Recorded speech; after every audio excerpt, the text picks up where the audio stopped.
Hello, everybody. It's James here, and my guest this week is a particular honour of mine to introduce. He is the gentleman, the handsome one, and always looking for some action. It's the boy from New York City, Boogie Woogie Man, Jimmy Valiant. How the devil are you? Great, brother, man. God bless you, man. Thank you so much, James, for inviting me. I'm honored to be on your show, man. And hey, I know this goes all over the world. And I tell you, I'm a big fan of yours, man. And hey, if I ever run into you, brother, I want to take a picture with you for sure and get your autograph. And I'm serious, man. Hey, you got the hottest thing going, brother. I hear nothing but good stuff. And this is what's happening, brother. Just like myself, I've been wrestling since 1964, and this is going on 60 years, 58, 59 years, whatever it is now. And I'm still in the business, doing something every weekend. And what I want to be is just a goodwill ambassador for our great sport of professional wrestling, and just meet the fans and brother, just have a good time, just like with you on your show right here, man. This is first class. Well, hopefully we're going to have a good time together for a couple of hours. We've got a bumper interview, and you actually mentioned that obviously you're still in the business. You've been a trainer for many years, and I hadn't realised just how many names that we would recognise that you have trained. And also there was a photo of you and current AWA champion Hangman Adam Page floating around recently when you went to go visit at an AEW show. First off, talk about Hangman Page, training him, and you're a trainer, obviously, you're always going to say that, oh, I knew he had championship in him, but Hangman Page thoughts and where he is now. Oh, brother, man, it just pleases me, it just warms my heart, to see what he's doing and how far he went. And I knew that kid. Yeah.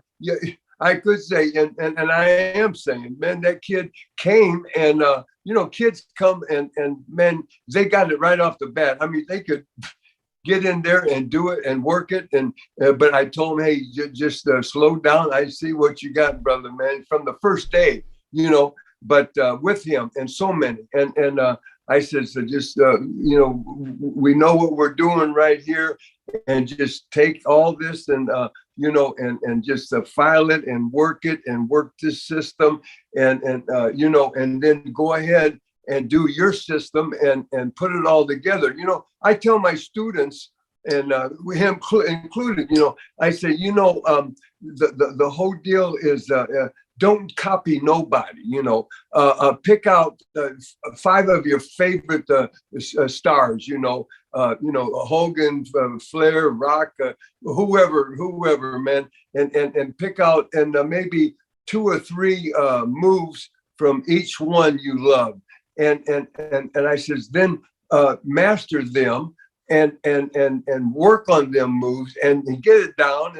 And the ones you can't do or don't like, get rid of it, but take 1 or 2 things from each superstar that you love, see, and then put that in your wrestling gimmick thing, what you're going to be yourself for when you start cooking, and then develop your own stuff, see, and put all this together, and you're not copying nobody, see, and then you come out and you'll be your own. But you will still have just like if people will see someone go and take a turnbuckle and do the upside down flip and land up on top of the turnbuckle, in the corner, they say, oh, he's doing a Ric Flair. Ric Flair would do that, see, and well, because they see Flair doing it. Well, Flair got that from Bombs Away from Ray Stevens. Ray Stevens, brother, man, God bless. Thank you for helping me. Ray, I know Ray, my brother, God bless him. And from Ray, see, he done it before. So there's someone doing something before you. Of course, there's stuff that's being developed now, and even every day, even in the future, the new stuff, But basically, you're just rehashing the older stuff and getting it down, and getting it where is really working for you, and put it all together. And then it'd be pretty boring, James, if everybody came out and did the same thing as Hogan or Flair, or I'm doing the same match. See, so that's the whole deal right there, man. You got to you have your own style, but you can pick, but just don't copy nobody. Another thing I'd like to ask about the training is, what do you specifically tell students to either avoid or that you specifically do not teach? Yeah, okay, brother. It's so easy. As far as the bad guys, man. The heels. These boys. I say, guys. You keep the heat. Don't never do nothing in front of the referee. Because what you're going to do is put the heat on the referee, so you want the heat, man. So don't never let them catch you. Don't let them never catch you do nothing, and that way, man, you hook them, boy, and you start going for some gimmick or something, and you're going to give them a chop and that, and the referee comes running by and, boy, you put it away and, nothing, brother, nothing, but don't never let him come and catch it, and that way you keep the heat, and then, when you have the chance, boy, you stick them and, oh my goodness. Yeah. And when I was heel at Handsome Jimmy, brother, and even with Johnny, or when I was a single, I was half my career, I was Handsome Jimmy, Valiant and the Bad Cat, and brother, I could go out and it'd take me 5 minutes to get my jacket. I'd have them people so hot, man, that they're wanting to do, oh man, they're just going crazy, and I haven't even touched the cat, man, but I just work it. I know how to get the heat this way, that way, or all I got to do is take and as soon as the bell rings, I turn around and I get a chain without the referee, and I wrap that around, and then and all the people are going nuts. Hey, you got a chain? Hey, and as a referee, look, what? And I take it off, I put it away. Okay, boom. Well, they don't find, no, man, come to wrestle, let's go. Hey, and brother, the whole thing is, James, if you come and finally you can use it, but I went the whole match and never pulled the chain out again, but all I did was just go like I'm going for it. Hey, he's going for it, you see what I mean? Because once you get it and do it, hey, it's over. See, then it's done. You got to really stay on, get the heat, whatever the deal is. But hey, that's one thing. And another thing is when we wrestled, it was live TV, and all we had was the regular stations, no cable, brother, and we had to keep it. Family oriented to the family, and no bad words, no cuss, man. I don't like it to this day, and so I never got the heat like doing that or giving gestures with your finger, or, man, to me, I mean, that's cheap heat, man. And to get the heat is a personal, one-on-one, or you're really doing something that I had a big feud with Lawler, man, in '77, and brother, it's still going on. I could go to Memphis now with him, brother, man, and pop it out, but with the King, but we had one, and it worked. It worked. First of all, I went in.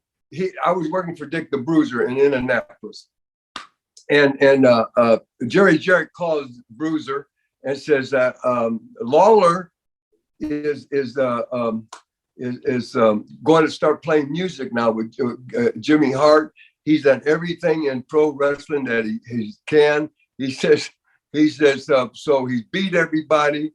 The week 2 weeks before this, what he did is he's putting his belt up, Southern Heavyweight Championship belt, for a round robin. And they need a heel from this place. I came in, they flew me in from Indianapolis just for one night in Memphis for the round robin. And they flew Bobo Brazil in from Detroit with the Sheik. They flew in Jack Briscoe from Florida.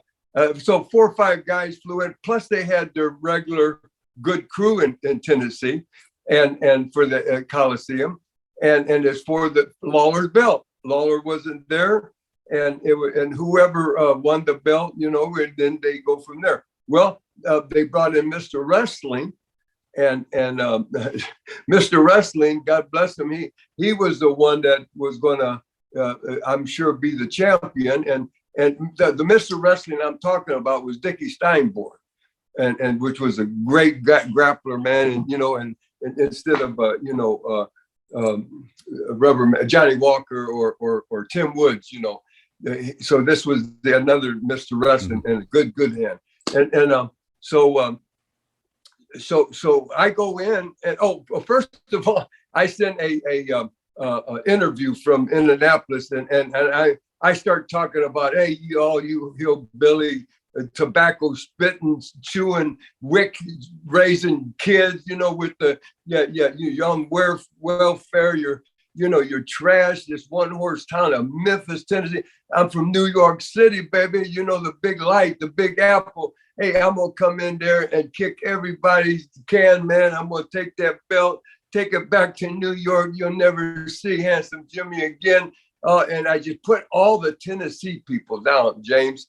I just drove them down, just hillbillies, toothless, and all you old hags, and there's not a pretty woman, big people, just whatever, and like green teeth, if you had any teeth, and I just went on and on about the people. Well, here's the funny thing: I was born in Tennessee. People didn't know it. I was born. My cousins, and we come from big family. My mother's side, we had 12 brothers and sisters. She did. So look at all the cousins I got there, and uncles and aunts. And on my dad's side, there were 10 because they were all raised on the farm. And I was born there, and I'm a Tennessean, and I'm talking about all these people and putting it down. And I love Tennessee, man. My people's there. I was born there. But but this is business. So I sit that in. We overnight it, and sent the tape in, and they played that on that Saturday and Sunday. So Monday's Memphis now. So Memphis is Monday, and here we come in, and 2 weeks before this happened, Lawler's beating everybody for the belt, and that's why he retired. He said, I can't go nowhere. I beat everybody, so I'm going to start playing music with Jimmy Hart, and he did a record, and they're going to start going on the road. So 2 weeks before that, superstar Billy Dundee, he was the number 2 hottest star in Memphis, right next to Lawler. Well, he put up his hair, he put up everything, and now it came down to his hair against the belt. And Lawler beat him everything for everything, cars, whatever he put up. And then so it was his hair against the belt. Well, people said, well, he'll win now. And every week he's beating Lawler pillar to post, but Lawler comes out and gets him some way. And so he beat him and he shaved his head. So Billy Dundee, their number 2 hottest talent there had a head shake. Well, the next week, the week before I came, and this is when Lawler stopped, we quit and put the belt up for the round robin. Dundee puts his wife's hair up against the belt. Now people said, now he almost beat him last week, and surely they're not going to shave his wife Beverly and her hair. So man, they have the match, boom, boom. He's beating him. Lawler, boom. All of a sudden, he slips in, boom, does something, and 1, 2, 3, and they sit down and shake her head. So that's what Lawler says, I've done everything in this. I'm going, blah, blah, blah, blah. All right. So here I come in now. And just for one, it's just for one shot, man. All of us, Bobo and Briscoe and whoever else. But why I say that, I think it was Dickie Steinborg was staying. He was coming into territory. I was going back to Dick the Bruiser, you know, his territory. And I just came in for one night. So I go in and they put me and Dundee on first. And there were so many matches and that everything was a 10-minute time limit until the two final came in for the championship. And then it was, 60-minute or whatever, 30-minute, I don't know what it was for the title. So because they had so many matches, so around robin. And when you lost, you're gone, but you come back. Okay. Well, they put me in Dundee and they tell me, you know, now this is the top wrestler here, you know. He just had his head shaved and bop. And so I look at him across the ring, you know, and I didn't know him, you know. And you know, I've been up in New York, been up everywhere, brother, man. For Gagne, you know, AWA and WWF and all that. And so I said, okay, and that's cool. And I said, so I look at him and, well, this is your top guy. So what I'm looking at is, to me, is Dick the Bruiser. See, I'm seeing my mentor or my guy from where I'm working. And because I fly, man, I flew for, you know. So, man, I flew for Dundee. Boy, man, oh, man, I did the gimmick with the coat, wouldn't get it off. And I'm bop. And then we started, boy, and he's whopping me. And I'm flying over the top rope. I'm selling. I'm doing everything. Then I got the heat on him. Boom, boom, boom, boom. And 10 minutes, boom, bell rings. So we went through, called Broadway. We went through Broadway, 10 minutes. So Paul Morton, which is Ricky Morton, Rock and Roll Express, his daddy, he was the referee. So he brings us to the center, and it's a 10-minute time limit. It's a draw. So he takes a coin, he flips it, and Dundee calls, and heads or tails, whatever. They looked at that. Oh man, he lost. So he's good. He stays good, and I win. So I win. Boom, boom, boom. I go back. They bring me back, and I beat someone else. Then bing, and maybe another time. I know I got a bye one time. I didn't have to wrestle one of the circuits, and finally I came back against Bobo. Bobo and Mr. Wrestling came back against Briscoe. And these were the semis. First of all, when I came back there, I wouldn't have went that far, see? When I came back, Jerry Jarrett pulled me, handsome, come in here, get in here. And he brought me in, he says, what's the chances that you can come back next Monday? Because they run Memphis Coliseum every Monday. What's the chances you can come back, brother, you know, next Monday? And I says, man, you got to talk to Brewster, man. I said, hey, I just came in for one night, you know. And he says, yeah, I know, but what's the chances? What? I said, well, the chances are good, but you got to okay it with Bruiser, you understand?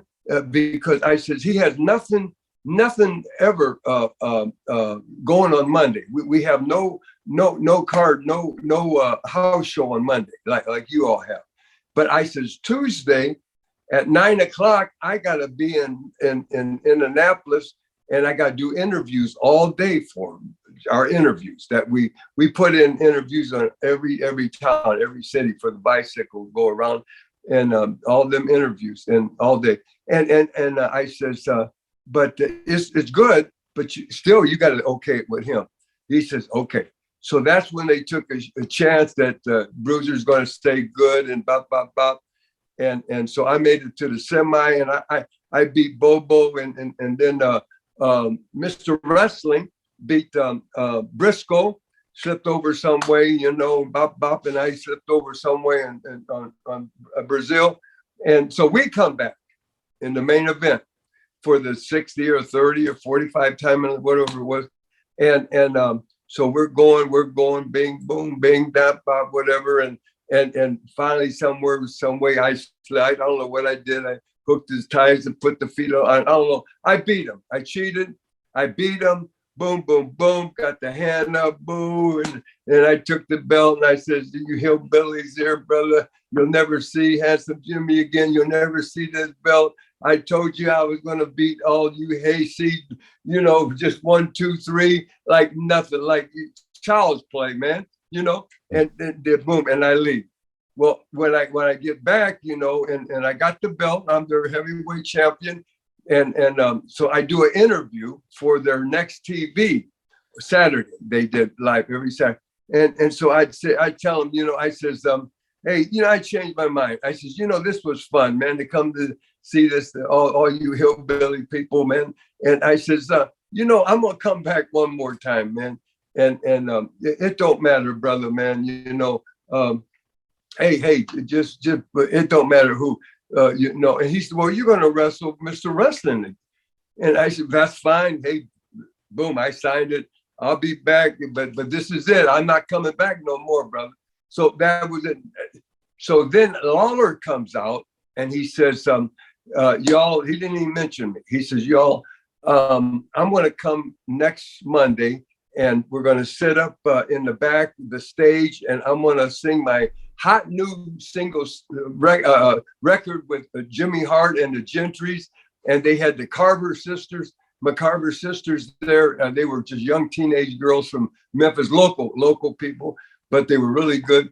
And they're going to have him sing his hot new song, and Jimmy Hart, he's going to sing, you know, and all this. So at halftime, it's going to be a free concert, and then you won't see me again because I'm going on the road and with my record. So that's good. So here. Well, of course, the round robin sold out. Of course, then this sold out, and with Lawler, we're going to do a free concert, and everybody, you know, man, they were just all over, man. Yes, because he was a heel, you know, shaving Dundee's head and all that, but they switched him right there, and now he's such a big favorite. And oh, don't go, Jerry, you know, because he's been there so long. He's the king, man. And so he did. He's going to have the concert and all that. Well, just as Jimmy Hart is you know, started to warm up, hey, you know, are you know, you all ready for the king? Are you all ready? You know, and this was in August, right after really the king of rock and roll passed away in like August. This was 1977 in August, and he passed in August 17th. So it was about that time, and so, but this is the king of wrestling. Are you ready to hear his hot new single? And there, boy, he's almost got him really popping, but here I come out. So I come out instead of the Lawler. I got my shades on, and they got the black lights all lined up, man. And man, my hair's blonde, and it's just, man, it's just glowing, you know. And boy, I adjust my shades, and at that time, James, they had a real hot song out, and it was by the Gentry. I mean, by Gentry. It was by the. It was called "You Took a Fine Time to Leave Me, Lucille" by Kenny Rogers. Yeah. At that time, okay, and it was a hot song, man. It was really hot, and it's like a hillbilly song. See, I said, so I said, you know, nobody wants to hear Lawler sing, man. Everybody wants to hear Handsome Jimmy from New York, the Big Apple, sing, you know. And I says, in fact, I'm gonna sing a hillbilly song for you, y'all, you know, because you can't understand no other song. And I turned, you know, to the band, and they're froze. And the little Carver girls, they just, oh man, they're crying almost, you know, they're fried. They don't know what to do, and the band don't know what to do. And I said, do you all know it takes a fine time to leave me, Lucille, you know, and all by that time, here comes Jared, and here comes the security and the Memphis police and everybody, Eddie Marlin and everybody. Handsome, this ain't your time. This is Lawler's time. You're only here to wrestle, so you're going to have to leave. And you know, and I shredded my hair and my jacket and my glasses, you know, and I said, well, I didn't want to sing for these hillbillies anyway, you know. and yeah, so I was just easing off. But funny story, you know that song, "You Took a Fine Time to Leave Me, Lucille." The truck drivers used to sing that, you know, and they say, you took a fine time to leave me loose wheel. The truck driver. But anyway, so I go on off, and here comes now Hart really pumps him up. He's pumping. Hey, are you ready for the king? Are you ready to rock and roll in there? Are you ready for Jerry the King? And man, they're just going exploding. And here comes the king out, and bing, bing, and him and Hart sung a song together. And then and he was playing the guitar with Hart, and he's sitting on a stool, and he put the guitar down behind the stool, and I'm at the side wings looking, and then he said, well, I'm going to sing my new, the hottest one that I just did, by my single. And they got that revved up, and they're really rocking and getting it going. And he starts to sing, and I come running out, boy, and I kick over a couple of them big things with the band, speakers, the big speakers. I kicked him, brother, man, and knocked over a couple kids, man. I did the band boys. Oh, the little girls, they just froze. And I yeah, God bless them. Hey, one of them finally married Jerry Lee Lewis, the killer. Oh yeah.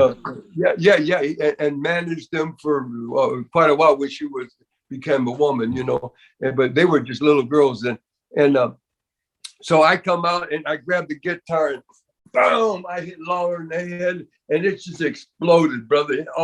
I took the neck and bang, and he's bleeding and ding, and here comes the car, here comes Jerry, and man, and boom, and they get me out of there. They got me out, and oh my goodness, Lawler's laying there and all the mess and filming, and he says, oh, what are we gonna do?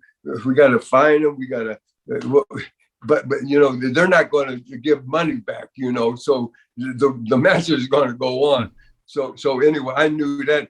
So I go back and get back anyway. I come out the main event, and all of a sudden I beat him again, and I screw him some way, and boom, boom, boom, I'm the champ.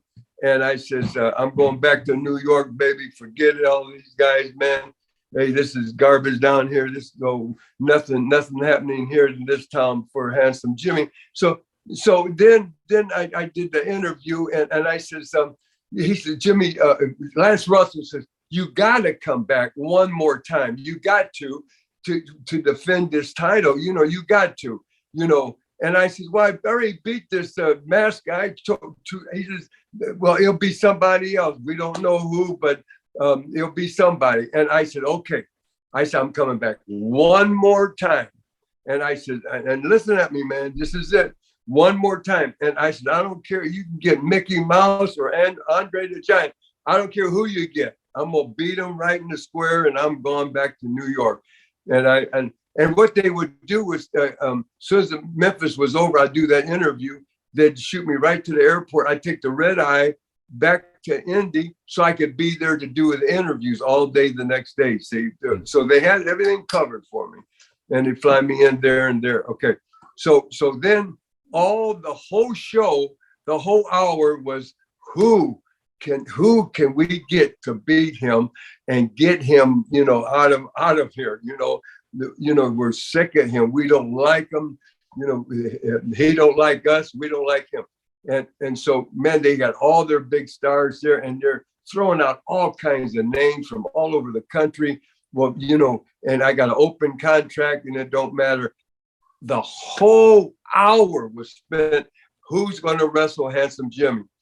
And then, the last 10 minutes, out comes Jerry the King Lawler.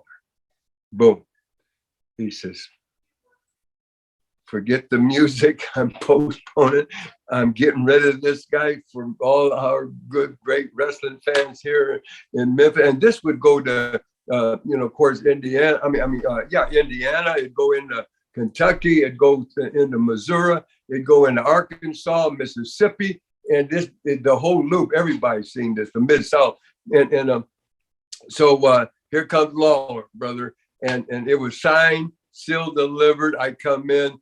Boom, sell out, boom. And me and him, we went on a 6-month, every Monday, man. I wrestled him in every type of match you could think of. from hair mesh to lumberjack to tar and feather, you name it. I don't care what kind of match it comes in. And brother, they could come up with matches in Tennessee. We wrestled, and then we started doing tags and doing this and doing that. And I was with them for like 6 months, man, just straight through, you know. And it was just the hottest thing, man, you know, ever do. So I don't know how we got going on this, but it was a good deal, you know. And I just went in for one day, brother, and I'm still going. And you know, Lawler just called. He's got some kind of casino going on and that and this, but I don't go far no more. And I said, Kingfish, I love you, brother, but I'm just staying close to home. You know, now I've wrestled almost 60 years, James, and I probably stayed half my life, honestly. 30 years I slept in a hotel, you know. So now me and my lovely wife Angel, we're in our dream home, and I get to sleep every night, no matter what. So I'm very, very, very pleased. Yeah, that's absolutely worth its weight in gold, that staying home every day. I've got a million questions to ask you, but I'm going to have to be quite judicious of what I ask you. But one thing I am going to ask is, Vern Gagne, I believe, trained you, and also that was, I think, your first major break in the business, being featured in the AWA. Can you talk to me about Vern as a boss and a trainer, and how you got on with him, and how he found you, in fact? Yeah, well, you know, everybody thinks that. Now, he trained me, not actual, this was way before he had a school, you know, and he trained a lot of great guys. I mean, Mulligan, Flair, Steamboat, I mean, Buddy, oh man, you name it. He trained, but he didn't actually train me. I was before. And I'll tell you how I started, James, is I was working at a health club, just a young kid, man, and you know, in my teens, I'd go in and work there, and I was a bodybuilder, man, at that time, and I loved it, and the guy that owned the health club was an old time pro wrestler, and but he didn't wrestle for years. And he wrestled as Samson, and he wrestled under the mask for something, I don't know what. And I never seen him wrestle. And but he was my boss. His name was Frank Zila, and this was in Calumet City, Illinois, right out of Chicago. I was raised right there in Hammond, Indiana. It's right across the line, real close, and so right on Lake Michigan, right there. And so I'm there, and Nikolai Volkov was a captain on a tugboat, and he came off. He got a 6-month leave. He built up, and he took off, and he wanted one more run. Now, I'm not talking about the Nikolai Volkov that teamed up with the Iron Sheik in the 70s, 80s, whatever it was, 80s, I guess. To become their WWF tag team champ. Not that Nikolai Volkov. This was the original Nikolai Volkov. His name was Steve Gobb, and he was from New Jersey. They and the Volkov brothers, Nikolai and Boris Volkov, were real hot in the 50s and 60s. I mean, on top of the world, brother. And you know, and this other Nikolai, which we just lost, God bless him, you know, and the Iron Sheik, but they were like hot, you know, in the 70s, 80s, whatever. Okay, so this is the original old timers, because I started. They broke me in 1964, and so he, his original partner, already went back. He was from Europe, and he was gone. So he wanted another partner, and my mentor was them two. Actually, they got me started, and he looked the part. He was. Both these guys were like Dick the Bruiser. Man, they're like 5'6", honestly, 5'6", but they're 5'6" this way too, wide. You know, they're 5'6" this way, 5'6" this way, deep and wide, yeah. But you know, the whole thing is that they started me, and downstairs where I work, it was called the Acres Health Club in Calumet City, Illinois. Was one of our NWA world champions. In fact, he was a champion. Look it up, you people. In 1942, he was world champion. Had the belt that Flair had, and Harley Race, and Dory Funk Jr. had the same belt, brother. And his name was he was downstairs and he was massaging Bobby Manigault. Bobby Manigault. Look it up, you people, man. 1942, Bobby Manigault. And he was the world champion. And I would go down there and pick his brain. You know, I wouldn't bother. He had his eyes, he was almost illegal blind from getting rosin, you know, because when we wrestled years ago, we wrestled in boxing rings.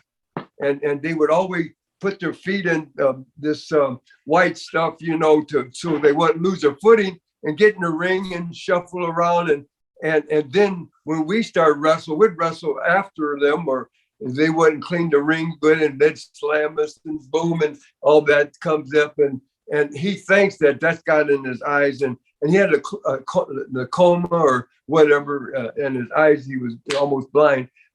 But he was doing massages, but he was so knowledgeable. He helped me a lot. And how I actually got started, that's before Gagne had his school. And I didn't even know Vern then, and until Bruiser sent me there and to do TV.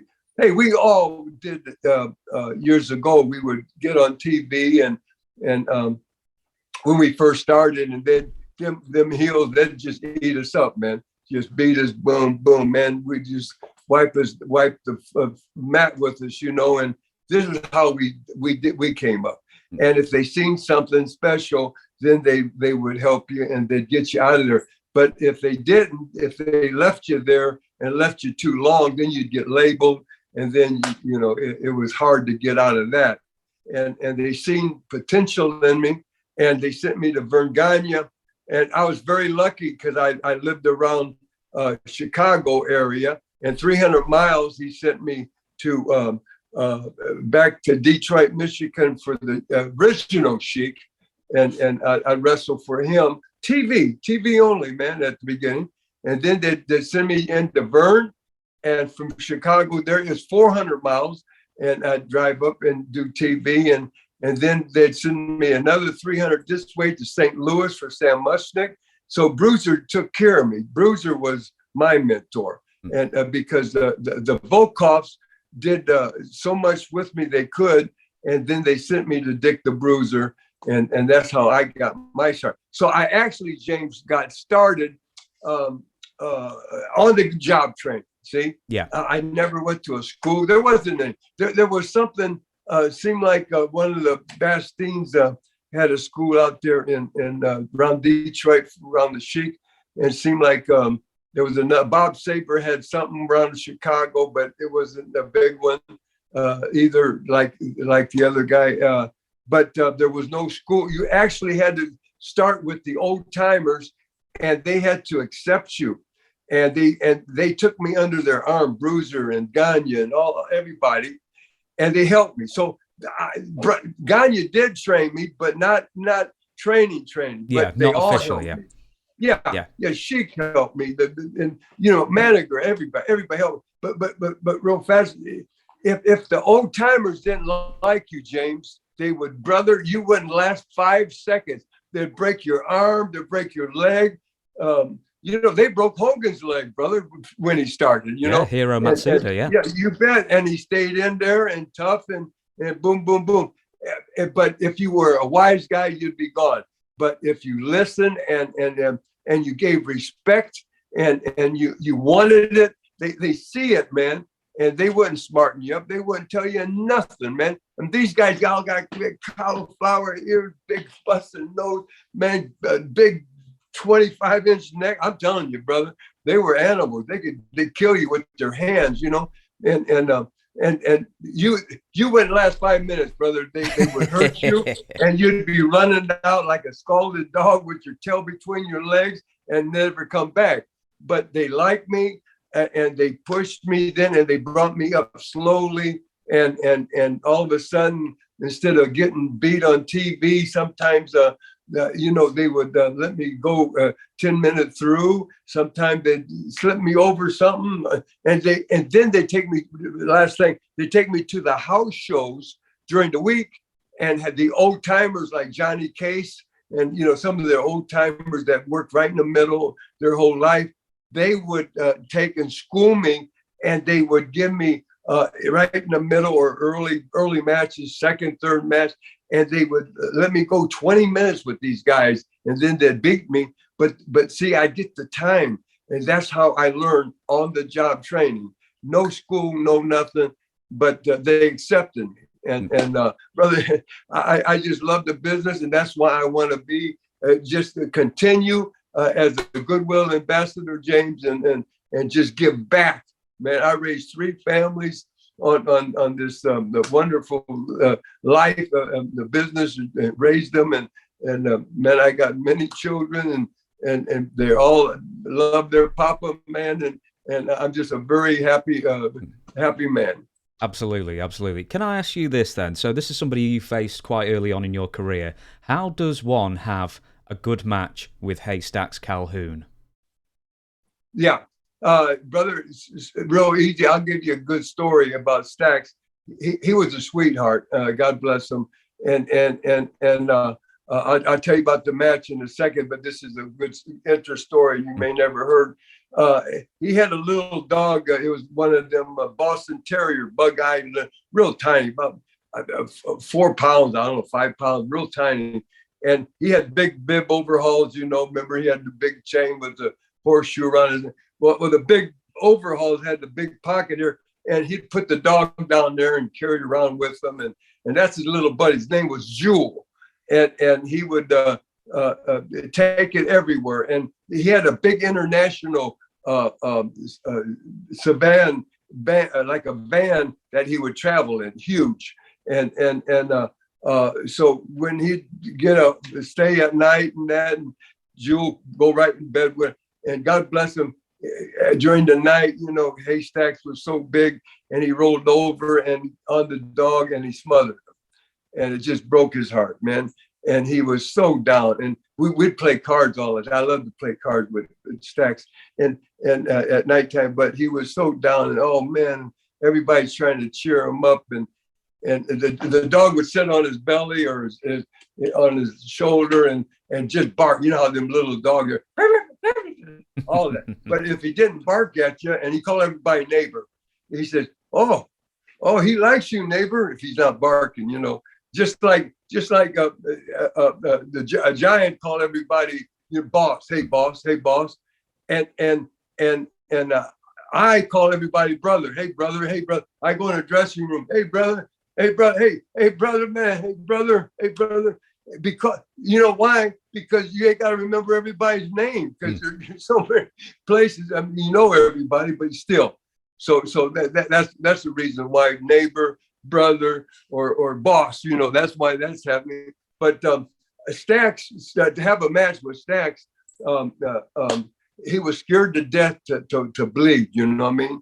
Scared to death. He never would do nothing.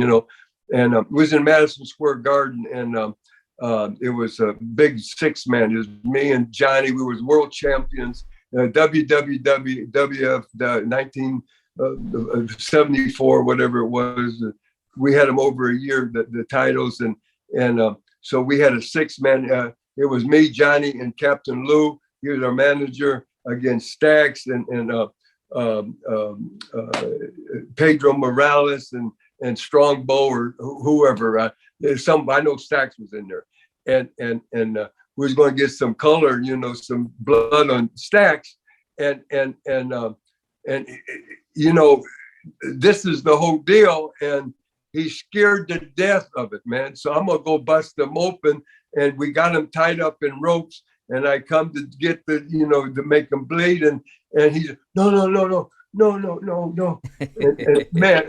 So I backed up, I kicked him, I smacked him, bop, bop, bop, and I said, man, you don't want to get busted, man, bop, bop, bop. And then the referee comes over trying to untie him. He says, tell Jimmy, come on. Oh man, the boss, because see, Haystacks and Andre the Giant, they had a contract with Vince McMahon Sr. And so he booked them everywhere. And he don't want to make his boss mad, of course, and that's his money. And he just and I went back and I'm ready to make him bleed, blah, boom, boom. No, please. Oh no. And I said, man, brother, what are you going to do? And okay, now next time. And he said, no, come on, tell him, come back up. And I said, forget it, man. I'm going in, I'm getting it. And so I came back, I busted him open and he's bleeding and it wasn't bad. But that, to have a match with Stacks, brother, it was great because, man, you just run into it. We were heels, man. You run into him just like Andre, man, he would beat 2 or 3 of us at one time. And it's so easy, man. It just, he's so strong. Andre's like a bear, brother. He could, if he wanted to, he could just backhand you and like a bear. Boom, man, you'd land up over the top rope in the 3rd row, brother. But yeah, it's all good, man. Can you remember the first time you met Andre the Giant, and did you ever hang out with him socially? Oh yeah, man, we all did. Andre, he was really he understood English and talked English. I spoke English. Yeah, I can't even talk. I can't even speak English. But yeah, better than everybody thought, and understood very well. And although Vince would always send in the French Canadians from Montreal. I mean, always. So many. Patterson talked French to him. Goulet talked French to him, and he always had French. But even the midget, Frenchy Lamont, he'd come in, man, and then they brought in someone to be with them all the time that take care of him from Montreal, and they talked French, and he liked and because he was really from France, but Montreal, they speak French, and the Vachon, all that French, Tarzan Tyler, they all came from there, and they all talked French to Andre, so they kept French people around him, but he talked to all the boys. Yeah. First time I met him, I guess Bruiser had him.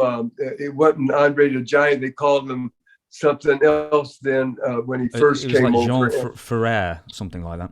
Yes, brother. Yeah. So I met him right off the bat, and of course then it was he was having a lot more trouble, but he learned fast.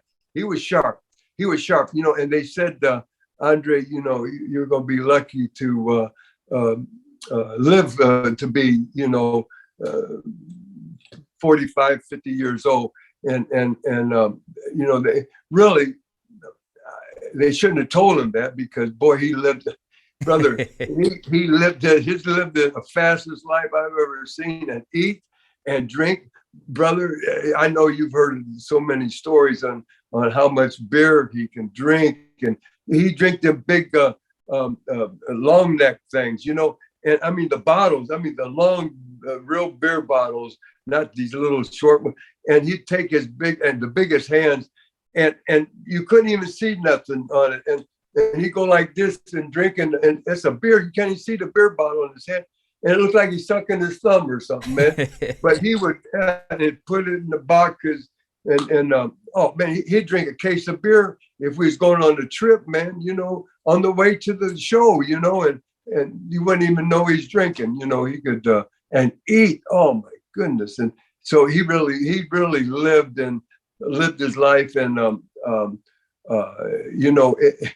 he could have made it. I think he was 46. I don't know. I think he was when he died. God bless him. But if he would have, like you said, if you get so old, he said, well, if I knew I was going to live this old, I would have took better care of myself, But Hey, he did. If he would have, he might have made it, 10 more years or something. Yeah, very few people get that tip in life saying you will live only this long, so make it count. And all stories I've heard definitely say that he did make it count. You bet.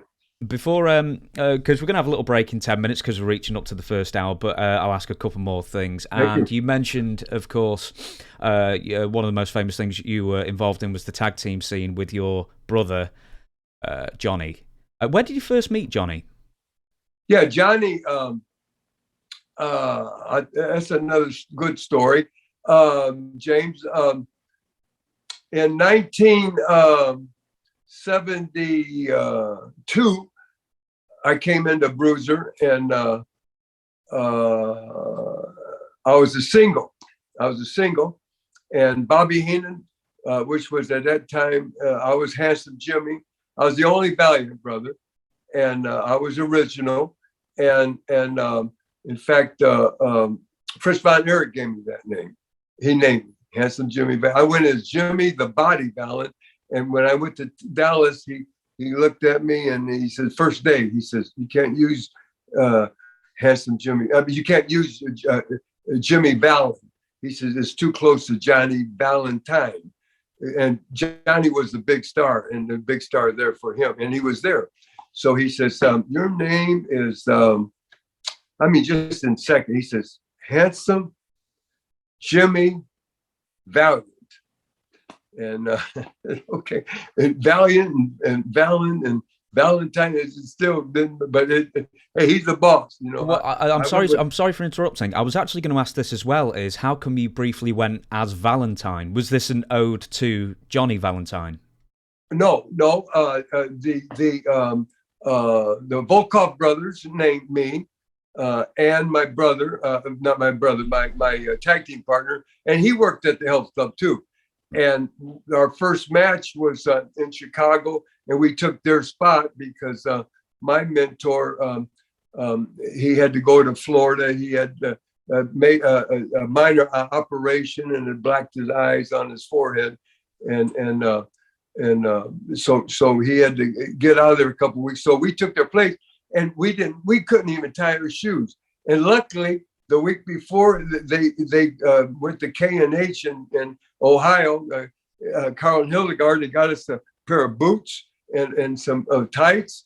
And he says, bleach your hair. He says, you're working Saturday night, and for us. And he says, your name's going to be Jimmy and Gary. Gary Molenauer was my partner.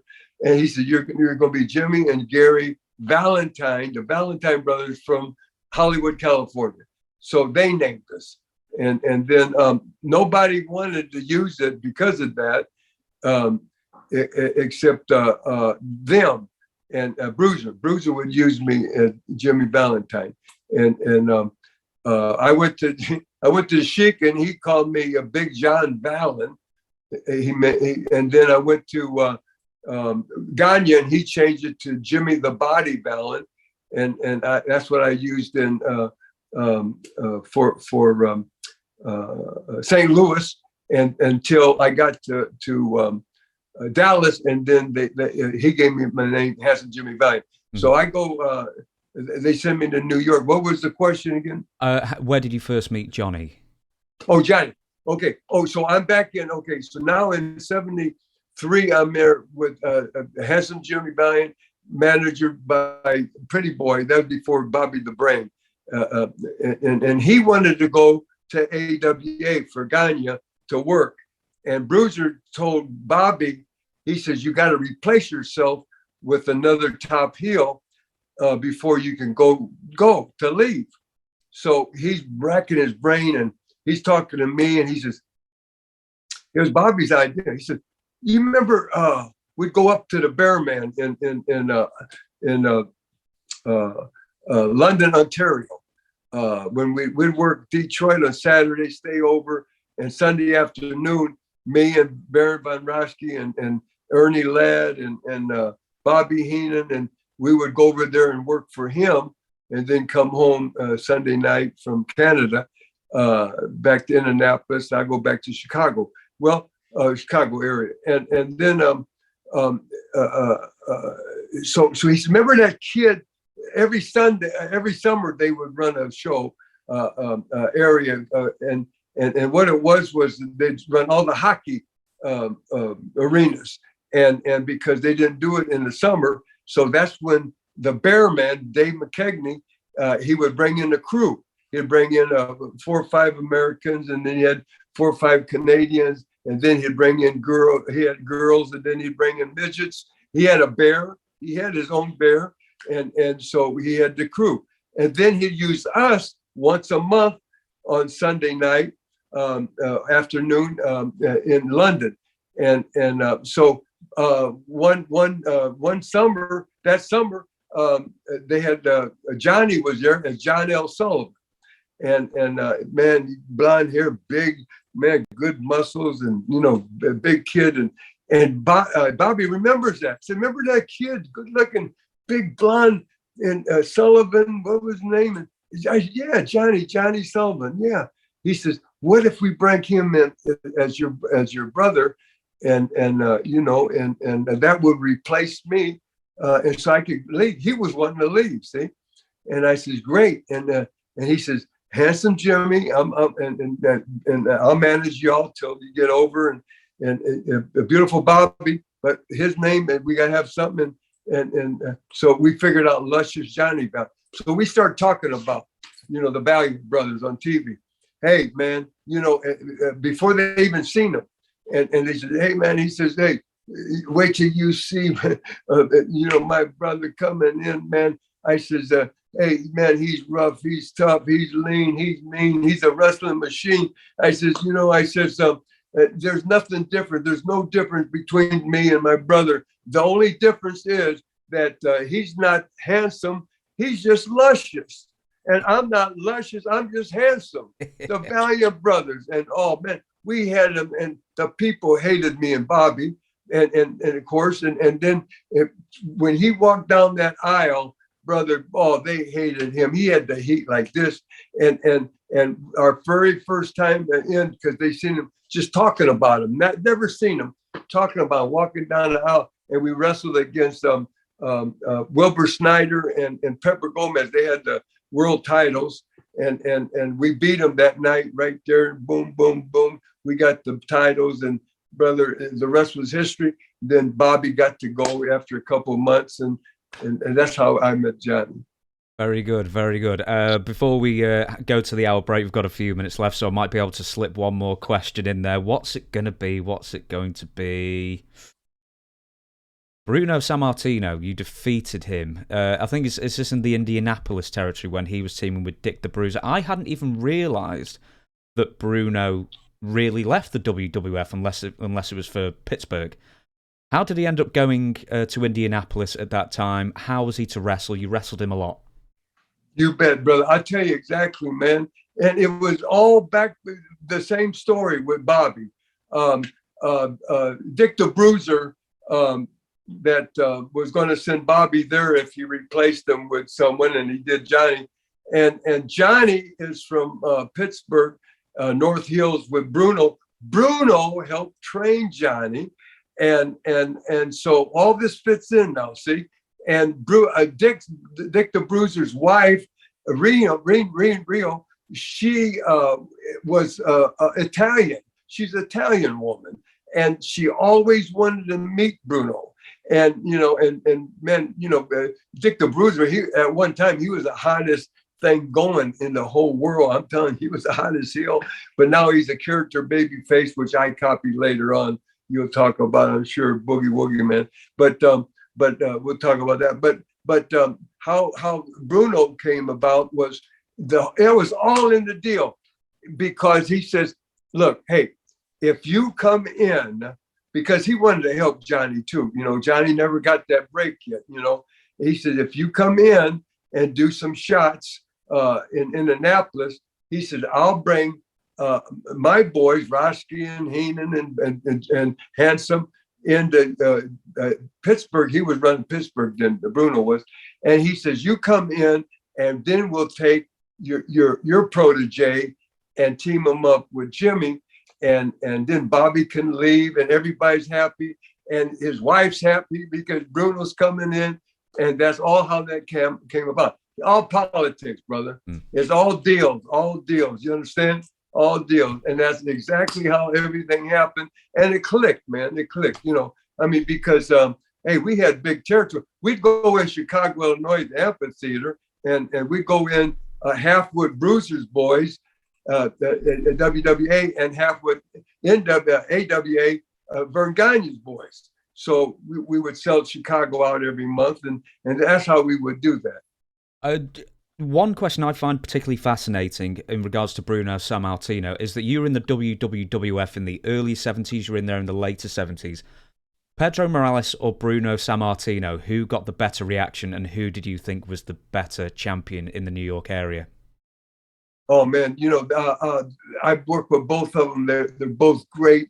They drew different, you know, everything ethnic there.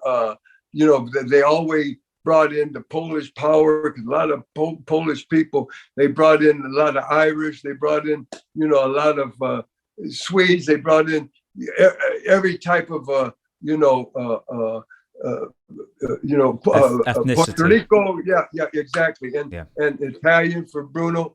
And when Bruno, he was the champion long to 8 years one time, or 7 or something at one time, and one time 3 or 4. But he brought in, of course, Italian, but everybody. Now, when Morales came, boy, there's more Latins there, and they're more hot-blooded, and I'm telling you, it was a tough trial. Me and Johnny, we'd have to fight every night getting out of there, you know, or I would if I wrestled him. And oh my goodness, they cut blackjack in Boston. I was there that night, man. You know, they slipped in and cut him up good, boy. And man, I almost got him. So you just got a different thing. I was cut in Springfield, Mass.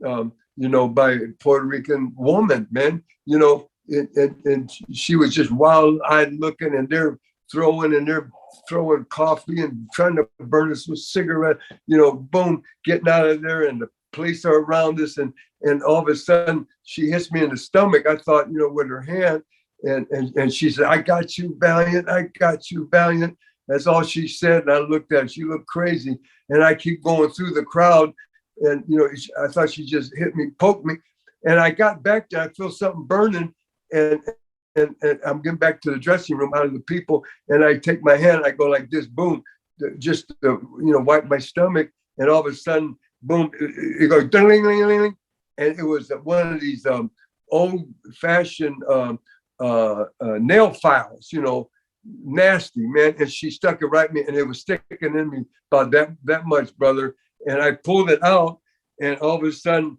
you know, just a stream of blood goes. Just start squirting, and I looking, and I go closer to the mirrors, you know, the sinks, and it just splattered in the mirror, and I put the thumb on it, and I wash up, and oh my goodness. And you don't think, brother, you get in the shower, and we every night we're busted, and we you know, take and butterfly each other, cuts and everything, and they butterflied me up, man, and we went on, and boy, that nasty thing. And you don't think I didn't have a tetanus shot or not, but God was with me, man, and I made it through. Who knows what, man? So it was a tougher crowd with Morales. Yeah, so you basically preferred Sammartino because you got stabbed less, is what you're saying. You bet. Okay, so Jimmy, there's one question that I'm quite interested to know about. Is obviously I've said before that you were there in the early 70s. You were there in the late 70s managing Johnny and Jerry Valiant. Vince McMahon, as a very young man, he was in mid-20s, late 20s, maybe when you first met him. How did he change personally from when you knew him in the early 70s to when you were there in around 79? Okay, I went 70, 71, first time by myself, Handsome Jimmy, and got my break there, Vince McMahon Sr. At that time, James, I was there 15 months, and I never met Vince McMahon we called him Junior when he came back. His dad called him Vinny, but Vince McMahon, the people know today, his son, he was still in school or somewhere. He wasn't there in 71. And when I left, then when me and Johnny came back in into 73, 74, whatever, 74, 5, whatever, and was the world champion, he was commentating. And so he'd do the interviews and he'd commentate. So how he was a fun guy. I worked for Vince. I worked for his father all in the 70s. When I left in 1971 to 72, he sent me to Japan and for a tour. And before I left, he says, Jimmy, he says, you conducted yourself very well, and we like you here. You got over, and we made you money. You made us money. You're a gentleman, and we want you to come back every 4 years. And whatever he tells you or told me, brother, you take it to the bank. I'm telling you, every 4 years I was back until, God bless, he passed on, and then I was in Charlotte for 8 years, and Vince Jr. called me, but I was cooking there at Boogie Woogie, man, which I'm sure we'll get into. But going back for Junior, and he was doing commentate. Well, then I stayed another 15. Me and Johnny stayed 15 months as the tag team champ. The first time I went in 71, they put me with the Grand Wizard, Ernie Roth, and they teamed me up. Of course, I had my shots then, with Morales and for the world champion. Then Bruno just left and lost the belt. But then they teamed me up with a Beautiful Bobby. Now, not Beautiful Bobby. Eaton. Yeah, it was Harmon. Yeah. Bobby Harmon, and not Bobby Eaton. Yes, yeah, not him. It was the original Beautiful Bobby. So because it worked too, Beautiful Bobby and Handsome Jimmy, Grand Wizard, man, and so that was a good deal. And we were the first to come out to music in Madison Square Garden. This is a good story, but we'll go back to Junior. And because when he hooked us up, the Grand Wizard was saving this, man. And he says, I already talked to Vince, we're going to come out to music. I said, man, yeah. And because music makes you, get people jumping and that. Although we were heels, it's still, it was good. But he remembers Gorgeous George coming out. So we weren't the first. Gorgeous George was coming out to music on TV only, never in a house show. And he only came out to TV with music a few times. But he stored it, he kept it back there and never used it until me and Beautiful Bobby got, and brother, it got over like $1 million. So I don't forget. See, then when I went on to Memphis and I made my own record with Jimmy Hart, and I came out to Son of a Gypsy, and the people, man, they started jumping, and I was, oh my goodness, man, I had them popping, and I went on and added that to 1981 when I went in and with the Boogie Woogie Man, and I came out the Boy from New York City, which we'll talk about. But anyway, Vince McMahon. Okay, when I came back in 78, 79. That's what you asked. At that time, he was still commentating. And in fact, he was commentating with Bruno. Bruno and him was commentating together. So they were still commentating, and he'd do interviews with us. And he was a great, fun guy, big guy. He's bigger than most of the boys, because he really pushed that iron, and he could have wrestled, and of course, and But of course, he was doing what his dad wanted or he wanted, and I'll give you a perfect example. In 1970, when I first came out, the first time in, and if they're going to, work with you and give you a little push, the first day in TV, Vince takes you and all his regulars, like Monsoon and Blasty and all the managers, Albino, Captain Lou and Grand Wizard and Arnold Skolin, all his regular people, and the new persons, a couple of them that just came in, and you just get that one or two times, but the other guys go every time, every TV. Well, first time they're gonna, and this is all from the kid. They call him Vinny Jr. This was he wasn't there that time. It was the second time because the first time he wasn't even there, but the second time in, me and Johnny went, and so Johnny has already been there. In fact, Johnny went to military school with Junior in Virginia, so they knew each other, for even before that, and so they know Johnny and they know, but they're going to test me because so what Vinny does, Junior, he tells the waiter, and here's a big spread. We go to a big Italian place and they close it up. It's after TV. Nobody's allowed. There's all the boys. You can have as much to drink, anything you want to order, man. I don't care, man. You name it, oysters, lobster. Have as many drinks as you want, man. Anything you want, big steaks, whatever. And I mean the bill. Every time the bill was always, man. Yeah, and this was in 1970, was always $1,500 or something for that event. But he took that right off the top. That was a house, and yeah. But Vinny would give the waiter, waiter, $100 bill, man. And I found out later, because I watched, because I was there before when he do it to other people. And so the waiter, I'm the first time there for this dinner, and waiter comes by and he's filling all the right away. You take in the order, or you look at the menu, and he's filling all of the glasses up with water.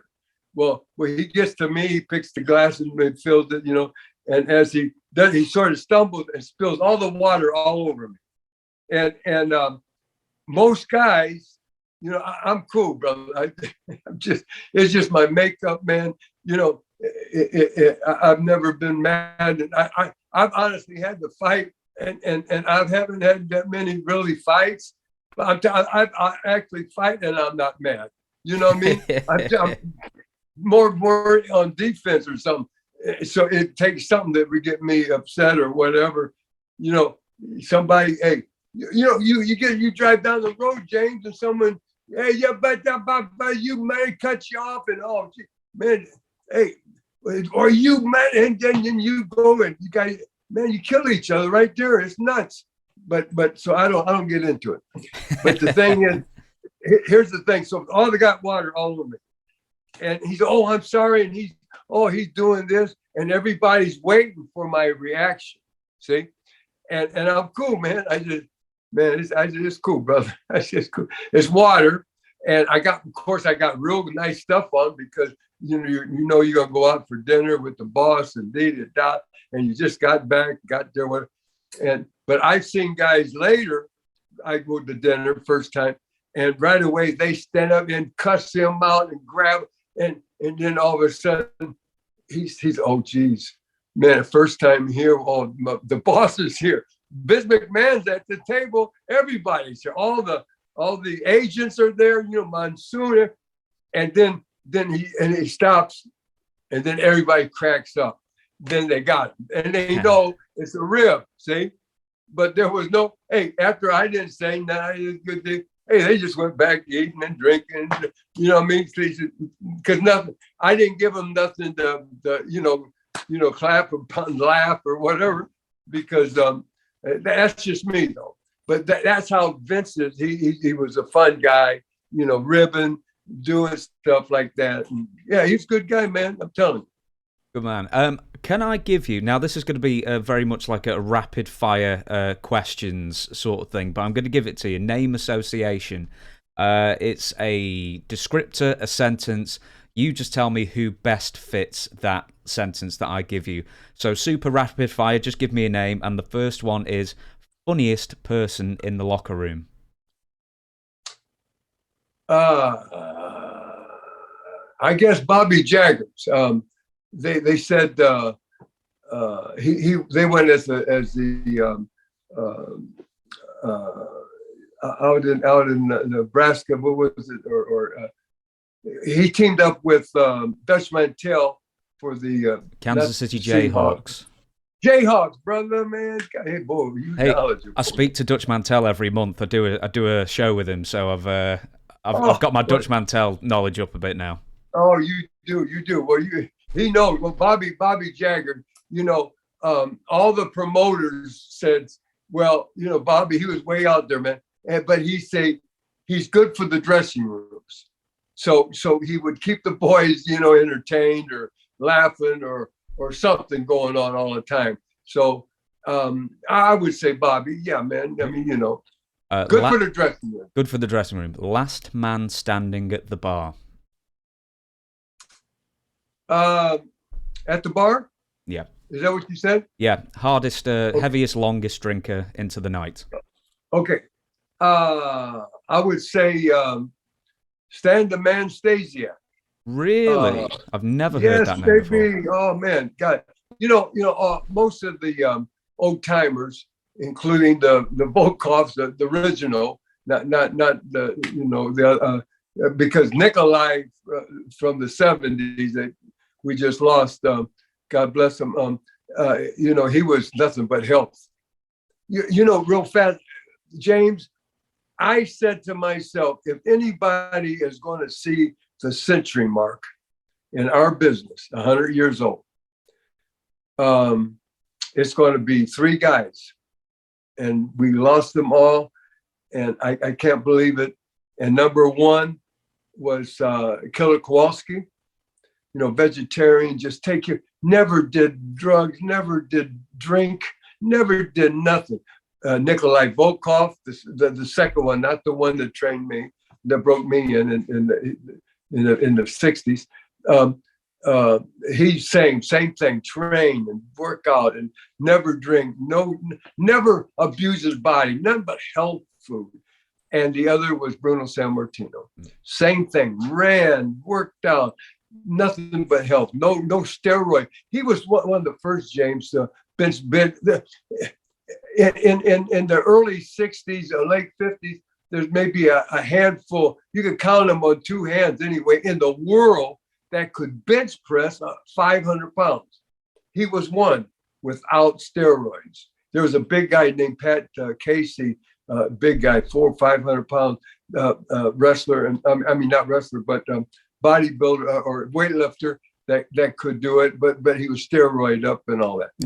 Not like now, man, that Henry, he was doing 700-800 or whatever, 900. I don't know what they're benching press now, But Bruno, and we lost them all. See, and all in 80s, 70s, 80s, and so it just breaks my heart. But the last man standing at the bar. Yeah. Okay, Stasiak. He would, most of the people, the old timers, always alcoholics. I'm telling you. I mean, this is how we would do it every night. Get a 6-pack, put it by down or whatever down by there, and we'd drive. Or man, guys would get the Crown Royal, man, and take the top off and throw it out the window and drive, man, and boy, just drinking like it was a quart of beer or something, and whatever your thing is, they drink. And then, of course, in the 70s, 80s, then here comes the drugs, and here comes the steroids. Here come steroids even in the 50s, 60s, but it was just Diana ball. That's all they had. But now they had everything. But last man standing, Stan Stasiak, because he would drink. I seen him all night, and I'll tell you, he'd drink until boom. Yeah, last man standing at the bar until he fell down. And when he fell down, well, he was home. He was home. Carry him upstairs and take him to bed because we'd always drink. They would, at the hotel or at the lounge where we stayed. I'll give you a few more then. The smelliest wrestler who never washed their gear. Oh my goodness. I guess the Pig Man. He was the Sheik's bodyguard and tough cat man, and he was his he would protect the Sheik. He drove him, but and they call him Pig Man, and for one reason he used to come out with a pig, but he smelled like that pig, and hey, I'll tell you the gospel, man, and he was just hard on the young kids. He didn't want to see no young kid get in his business, and he was hard on them, man. He was, it's a shame. The greatest enhancement talent / jobber. Probably, like I said, and I'm not knocking brother, because this is what we did years ago. I was a jobber, and I was very fortunate to not be labeled, to get up and get out of there early, and just right place, right time, and real fast. Before I tell you this, real fast. Once they took interest in me, and it was Vern Gagne and Dick the Bruiser, because they were partners in Chicago. As I said, both TVs would go in Chicago, Illinois, and would run. Half the boys were from Bruiser's territory in Annapolis, half the boys from Gagne's in Minneapolis. And once a month we'd sell it out, just like Madison Square Garden, but it wasn't that big, but it was the amphitheater, big. And that was a big event, and once a month. But both of them, Bruiser and Gagne, as they said, we got to do something with this kid. He looks good. He listens. We like him. He's going to be good for us and for the business and bop. But he says, here I am. I'm real lean. I'm just naturally lean. I got my wrist, man. My legs like a racehorse. My ankles. And so I weigh now. I'm real lean. I weigh what I did in high school. Right. I'm 80 years old, brother. I weigh what I did in high school. I wear the same jeans, same size pants, Levi's. And 34 waist and 34 length, brother. I'm lean, man, because I'm natural now. Why carry all that around with you? I got so much arthritis and joints and everything, and so why carry that around with you? So I just do what I do and eat what I want, and I just this is how I was meant to be. I had to force feed. They said, Jimmy, you got the height. I was 6'2", 3", and now I shrink down when you get older. But he says, you got the height, you got the look, you're good looking, you got nice hair, you got great body, but they want to see big people. They don't want to see, people that, because they're buying tickets. If you're big as them, they want to see big people in that ring. And TV makes you look bigger, for sure. And then even at the house show, you look bigger because you're up higher and they're sitting lower, and you're in that ring, and the lights are on you, and you're greased up, and baby oiled up, and the lights showing on. So they says you got to gain weight. So I started force feeding. I didn't know how to do it, James. At that time, I know it's all a science now. Everything's diet, and I was eating. So I started force feeding. I'd eat 6 sandwiches for lunch every day. I would make sure I'd get a gallon of milk in my body every day, a dozen eggs in my body every day, and I didn't know, and it was just a lot of wrong stuff doing, but I gained weight. I mean, I got big and I made it, luckily. But going back, who was the best jobber? What was who's the jobber that you enjoyed working with the most? Who would put you over the best? Yes. And this is not a knock. I love this man, and I'm going to tell you, and it's a plug, man. And he's my brother. He's a Christian, and just like I am, and he's got his own little wrestling company for years, and he's made his living. And it's number one, Mr. George South. George South, brother. Hey, he went. Had a match with Flair on TBS, went all over the world. The Superstation with Ted Turner's when we got that in the 80s, and tore the house down. And brother, hey, he's my boss. I work for him. I still work for him, man. I love him. I talk to him every week on the email stuff. I don't know how to turn the new thing, but Angel, my lovely wife, does. She does it, and she hits it for me. And if we talk, James, ever, it's coming from me, but she's typing, all that. But yeah. And I'm not knocking. No, brother. Hey, he made a great living and raised his family, and he continued working, and I was here the day he started, and I'm still with him, and he's my boss. I work for him, man, and I was on the big time, James, for like 25 years, and then I just started another whole new career as an independent. I've been on independent longer than I was big time, and I was in all the biggest territories in the world, brother. But now I've been here 35, 40 years, whatever, almost 60 years of wrestling. I'll give you a few more. The most memorable story from flying on the Crockett plane. Well, so many scary stuff, man, because we'd go right.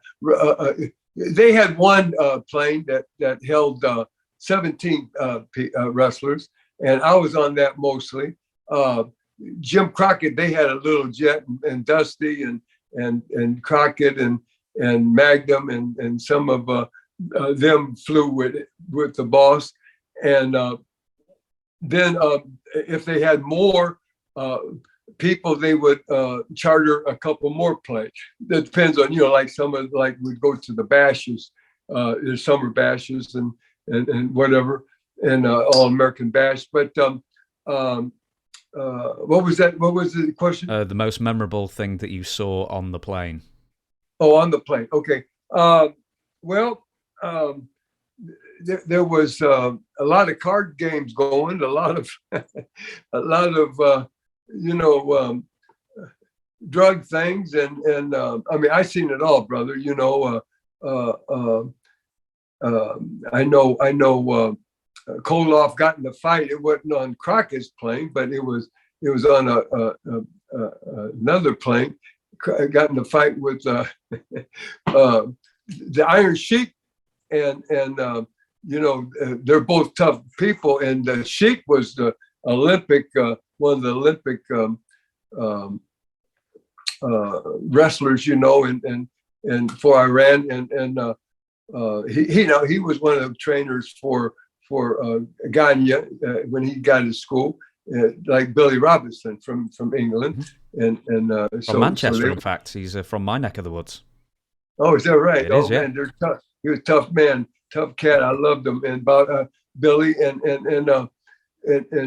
so these guys are all tough guys, but Koloff had him down, and Sheik bit him right here on the neck, and brother, when it all healed up and everything, it looked just like a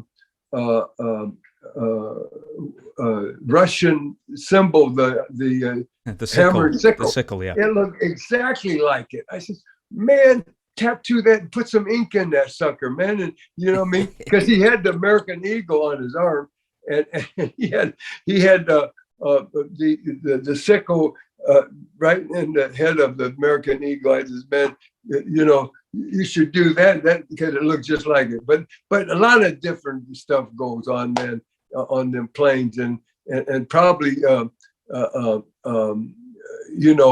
just rib and all, brother. Man, they do ribs, brother. Somebody would go into the back to go to the bathroom, and man, they'd walk out like they were, going to the Johnny or something, and they take the roll of toilet paper and, man, I mean, get you a bunch of it and then cut it off, and then they stick it in their back of their pants, and then they'd walk all the way through the plane, and the whole, the toilet paper streaming down. I mean, just ribs, man, just ribs, all kinds of ribs, brother. Give me the most legit tough badass that you ever met. One more time. The most legitimate tough shooter, badass, tough guy. Yeah. Well, man, I just mentioned two of them, and the Iron Sheik and Billy, and then of course Carl Gotch. I got to put him right there, brother, man. He was something unbelievable. He was such good shape, and he would do them Hindu squats, James, and where you go down and just your own weight and down.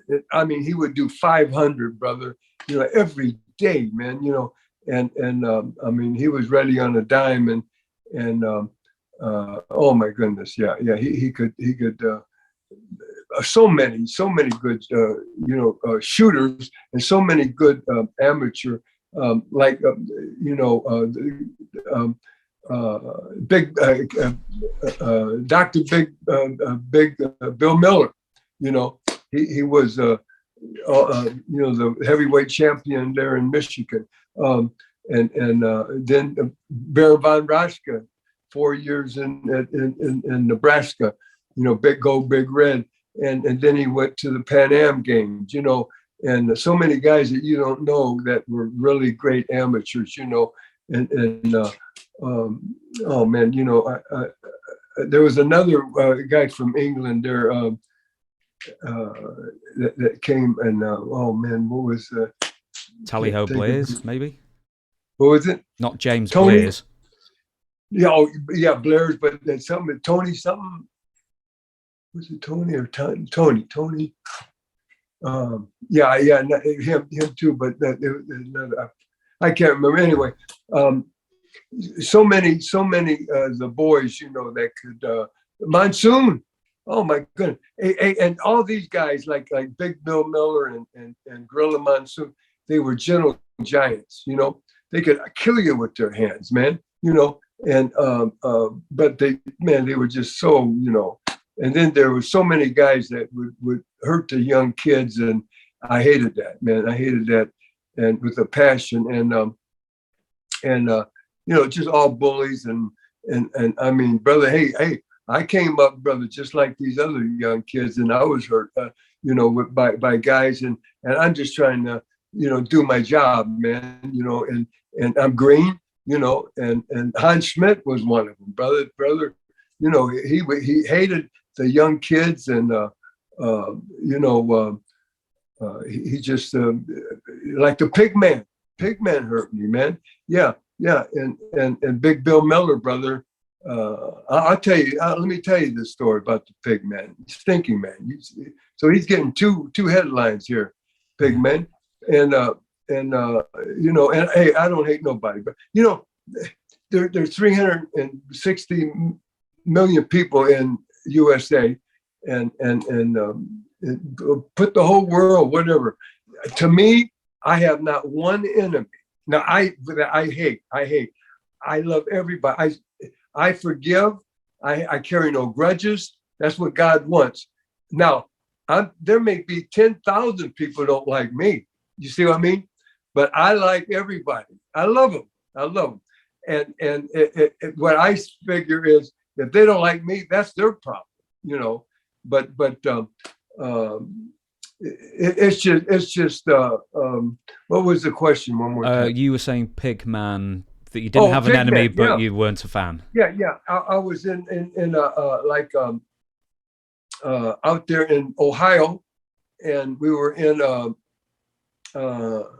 fairgrounds, and they had dirt on the floor where the ring is, and they had boards going to the ring with our shoes so we get in to wrestle. And outside is not only dirt but manure, whatever, because they have horse shows, they show cattle and everything when the ring's not there. Well, the pig man, and while we're wrestling, boom, boom, he took his nasty fingernails and scraped my back a couple of times, and it was bleeding. I don't know. I'm just trying to have a good match, and I'm really green, man, because they just sent me there, and he didn't like me. He didn't like no kids, and then he threw me out, and I don't know better. I hooked the rope like I'm supposed to, but then boom and boom, right in that dirt and manure and right on my back, and my back. I didn't know it was bleeding. I knew he scratched me or got me, but there's ways to do this without doing that, and he dug in, and I got back, and the Grand Wizard met me there, and he is so mad. He is so mad at not at me, at the pigman. And he says, Jimmy, get in that shower right now. Oh, wash that off, get that off. Oh my goodness, for infection or what. And he said, I'll be right back. He went to get the Dr. Big Bill Miller. And I came in, and I'm in the shower, I'm getting everything, and it's burning and everything. So I know he got me. But I'm trying to have a good match. I didn't, whatever. And then Big Bill Miller's on the main event.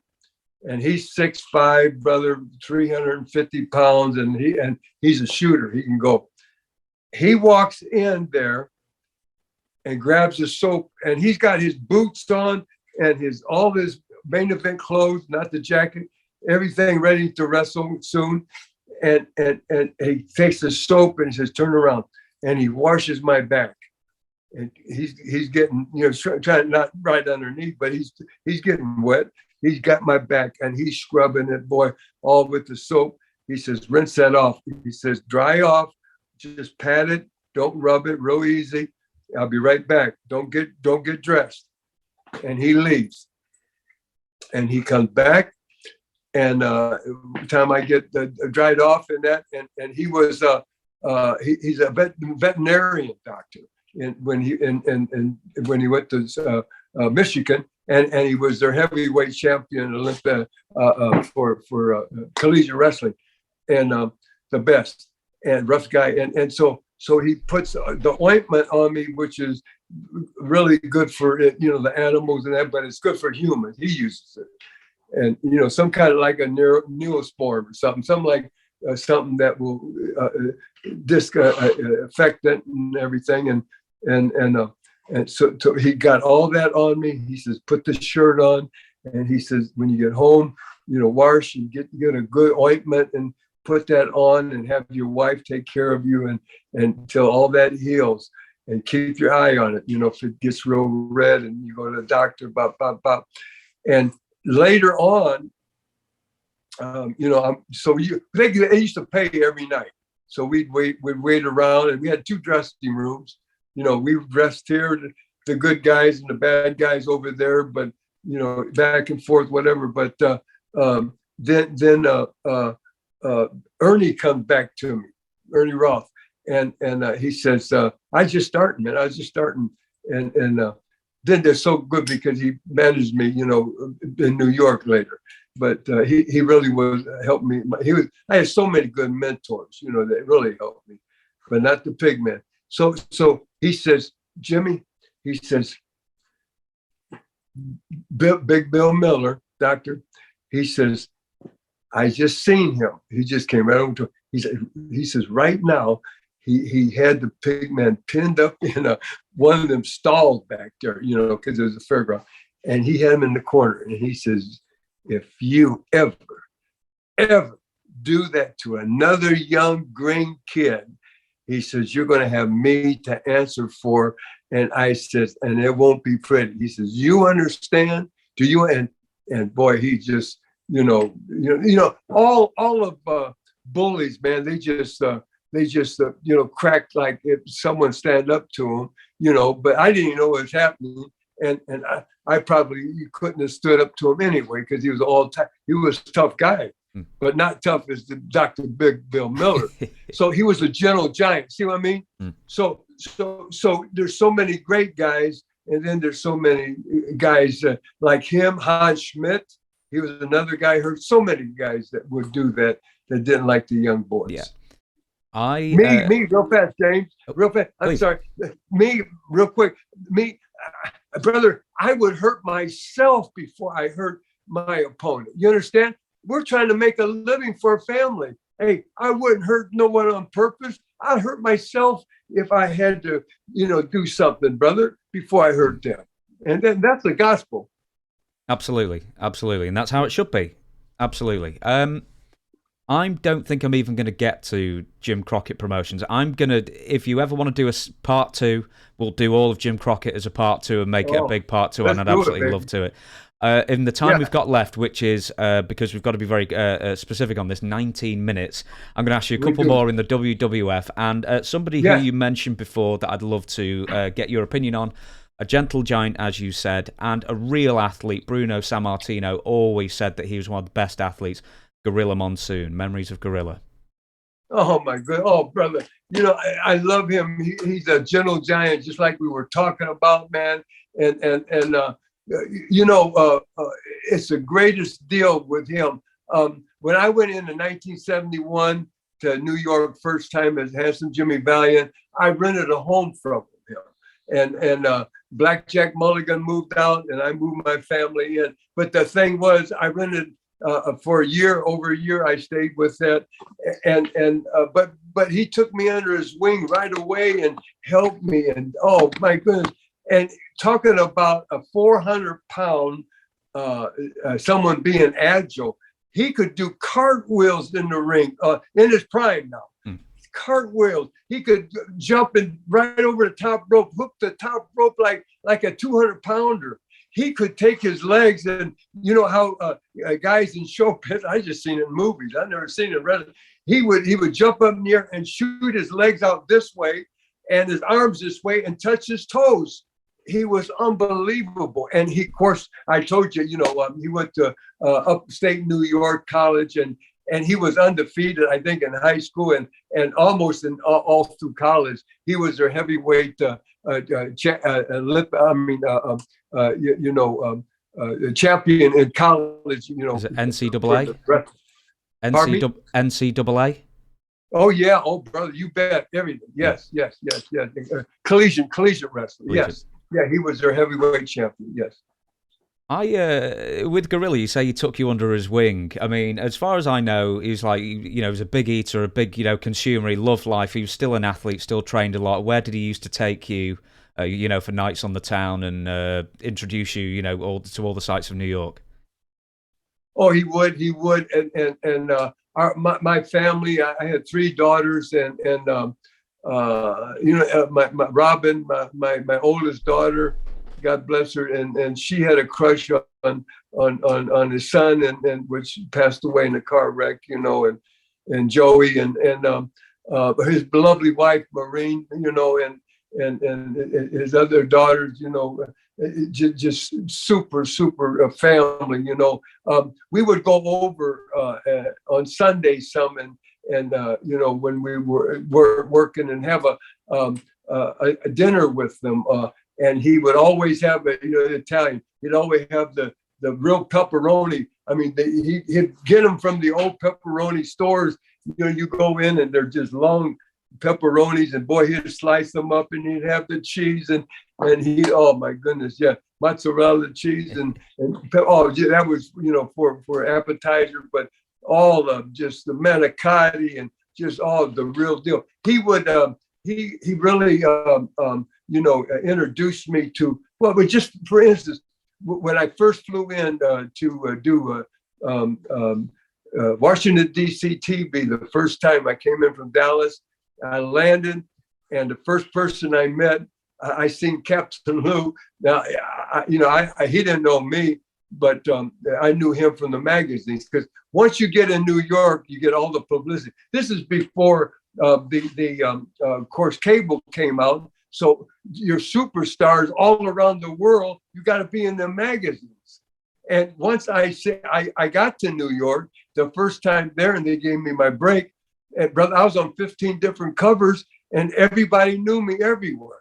And so all the New York people would get all the publicity, but they would go and do just one or two people from each territory, like Dick the Bruiser from his, Vern Gagne would get coverage, around the loop, different territory. But New York, WWF got all the, because all the magazines were there, all the writers, all the movie people, and so anyway, first person I met was Captain Lou, and here I'm standing there with two bags just coming in from Texas, and he says he knows I'm one of the boys, and he sort of just gave me the signal, follow him. So I went up third floor, and he said, I guess this is where you're going, and I looked on the door, WWF, world headquarters, whatever, and Lou opens the door, and first guy to greet me was Monsoon. He was in the waiting room, and he put that big hand. He had the next biggest hand to Andre the Giant, and he says, welcome, Jimmy. He says, Vince is expecting you, and he introduced me to Arnold Skolin and whoever else was in the waiting room there, and Saboldi was there, and the president was there, the vice president. So anyway, I go on in, and he says, he'll be with you in a minute. I stood there for a second, and I'm looking, and Vince is doing some paperwork, and then he looks over his oval glasses and looks at me, and he's, come in, Jimmy, come in, because they respect him. And he says, Jimmy, welcome. He says, you come from a man I admire very much, Fritz von Erich, and he says, welcome to WWF, and this is going to be your home for the next year, blah, blah, blah. But going back to Monsoon, this is your question. Mm-hmm. Then I flew in. He said, how you going, getting around now, because I'm here. And I said, I have no idea. I just flew in. I'm green. I'm still green, man. And he says, well, hey, come with me. He says, I'll take you back to where he lives, and Willingboro, New Jersey. And he says, I'll get you a hotel. He said, I'll pick you up in the morning, because we got to go to Maine the next morning. He said, I got your whole loop. You stay with me. But here's the kicker. Here's the greatest part. He took me into the dressing rooms, and the first to the good guy side, this is for TV, and all the big stars are there, and the job boys are there, and he says, guys, fellas, he says, this is Jimmy Valiant. Make him welcome. Welcome, Jimmy Valiant. And everybody, hey, Jimmy, hey, and you know what I mean? He introduced me all at one time. Then he took me across to the other side and introduced me to that dressing room. And I said, man, what a guy, that's what type of guy Gorilla was. I mean, a real sweetheart, brother. I just love him to death. Yes. And everybody loves him and thinks, man, he's my best friend. But I'll tell you who his best friend was Chief Jay Strongbow. They're both Italian, and a real funny story, man, real fast, James. We're in the back. I'm in the back seat, and Gorilla, he is real, brother. He just throws money, around, and the chief, he still got his first dollar. I mean, he squeezes it. I mean, he's really tight, and the other Gorilla is the opposite. So we're going, and he always drove a big Fleetwood Cadillac. He'd get a brand new one every year, traded in. So I'm in the back seat, and what we do is take turns paying the tolls on it, and we're going home, and we're all going to New Jersey. And I told you I'd rented a house from him. I did it twice, 2 years. And when I went back in 74 or 5 with Johnny, I rented a house again from him, a different house, and because he had houses and investments. So here we go. This is funny, man. And we're going into the toll, and it's Chief's turn to pay the toll. And I don't know, the toll, back in the 70s, man, it was probably $3, $5, say $5, just say $5, or no, $3, because he goes in, he says, and he turns the light on, and because we're getting ready to it, and he's got his big hand out there, and Chief's going in, and he got his wallet out, and he's got it in his wallet shut, man, and he's counting through it, and he's tight, boy, and he's looking for $3, and he said, I ain't got $3. He said, and Monsoon don't say that. He just says, throws that big hand out. He said, I got a 20, Gino. They call him Gino. He throws the hand out again. And so reluctantly, he puts the 20 in Gino's hand, right? To get the change or whatever. And the thing is, so Monsoon looks in the rearview mirror, and I'm looking in the mirror at him, and he sort of gives me the nod. All right, here's the kicker, James. And we get to the thing, and he's crazy. Strongbow says, "Get my change." That's all he wants. That $17 back. Okay, so Monsoon gets there, hands the toll guy the 20, and he says, "Keep the change," and takes off. And he went crazy. What are you doing? I said, "Get my." Oh. And when he starts laughing, he and the whole car shakes, man. He just did 400 pounds, Monsoon. And he looks at me, and I'm cracking up, man. I said, "Geez." And he says, "Oh, he's going nuts. He's going nuts." But here's the kicker right here. And he says, I said, "Get my change." He said, "I thought you said keep the change." I'm sorry. So we're going on and on. And he turns the light up, and he's just steaming, smoke's coming out of his ears and back of his neck. And so all of a sudden he turns the light back on, about 10 minutes down. And he's got a pop bottle or whatever he just drank, Monsoon, and he goes in, and he's got in his wallet and in his pocket, he's got a wad with a big rubber band. So he's not tight. The tight guy has got the billfold, you know what I mean? So he's got that. So he peels off $100 bill, and he waves it in front of the Chief's nose. and Chief is going, trying to, and he's real, yeah, he's going to give me 100. Yeah. And then he went and he rolled it up, and he stuck it in the pop bottle, the $100 bill. See? And he said, what's he doing? Well, I'll get it. I can get that. I can get that out of there. He's going to give me the bottle and make me work for it. That's fine. And then he went like this and waved in front of, here's the kicker. He rolls the window down his side, goes over in the left lane, takes the bottle, and throws out in the media. And Monsoon, the Strongbow goes crazy. "What are you doing?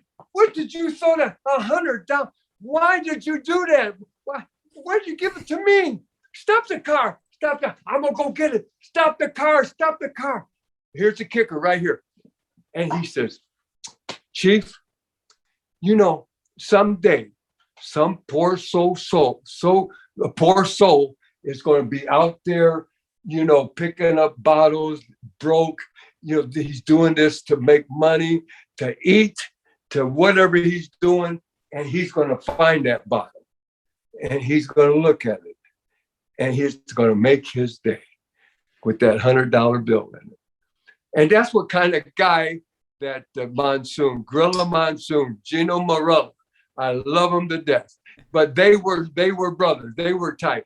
And I swear he's my best friend, but so many people think that, And I know he loved me. He loved my daughters. Hey, when I got into WWE Hall of Fame in 1996, brother, my daughters came with me. I had to come back, me and my wife Angel, and they stayed at Gino. He took them home. He took them home for half a week, and then they flew out of there to go back home. So he stayed with them, So he's just a super, super guy, man. I just love him.